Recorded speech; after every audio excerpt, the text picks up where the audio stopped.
Today is International Nonviolence Day. Nonviolence movement was started by United Nations in 2007 to create awareness for how the use of peaceful means, not force, can bring about political or social change.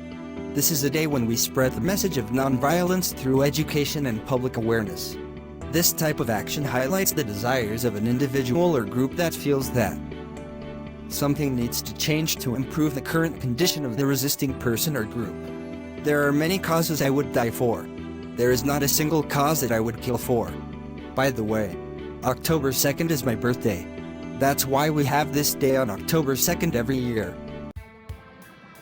In 1838 and 1839, as part of United States President Andrew Jackson's Indian removal policy, the Cherokee Nation was forced to give up its lands east of the Mississippi River and to migrate to an area in present-day Oklahoma. The Cherokee refused to recognize the fraudulent Treaty of New Coda and therefore did not sell their livestock or goods, and did not pack anything to travel to the west before the soldiers came and forcibly removed them.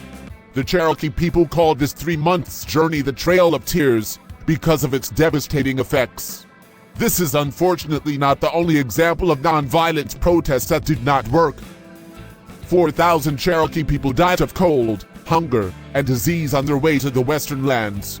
History is full of examples of how the ruling forces has pressed down the people with force, even when the protests have been nonviolent. But there are also many examples of protests that has brought change to injustice or awareness of social inequality.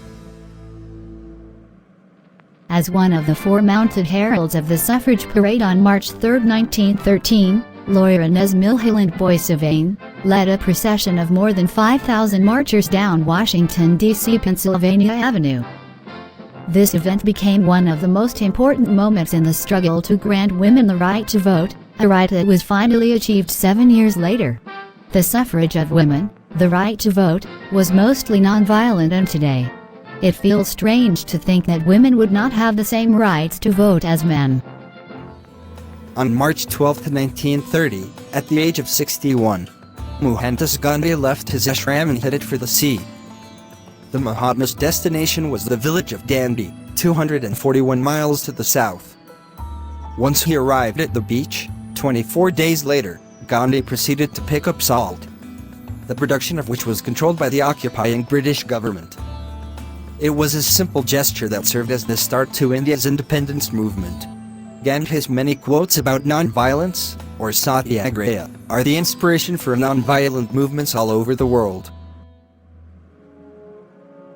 Even though African Americans constituted some 70% of total bus ridership in Montgomery, Rosa Parks still had trouble keeping her seat on December 1, 1955. It was against the law for her to refuse to give up her seat to a white man. When she got arrested for her refusal, it incited the Montgomery bus boycott. 1 year later, the U.S. Supreme Court upheld a lower court's decision that made segregated seating unconstitutional. Rosa Parks was known thereafter as the mother of the civil rights movement. Nelson Mandela is known for having led the transition from apartheid to a multiracial democracy in South Africa.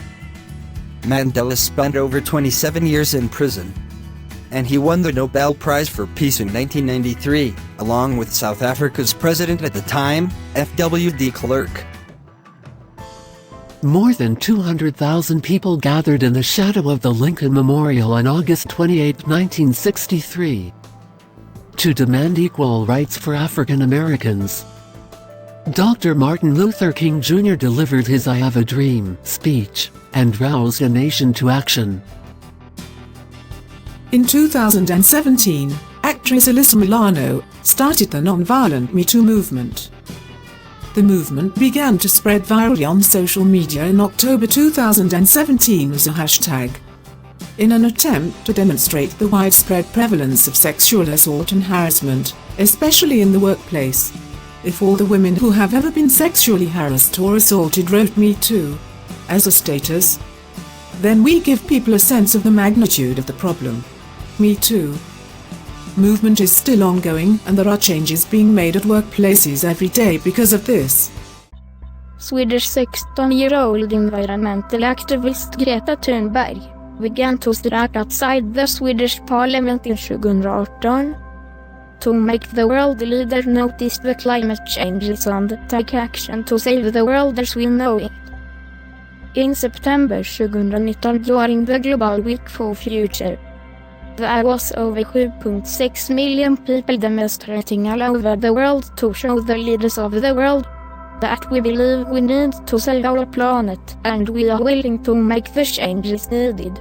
School strike for climate is also still going on. And if the leaders listen to the people, it will change the world fundamentally forever. When we use nonviolence to protest together against an injustice, we can change the world to a better place for all humans. Be the change you wish to see in the world.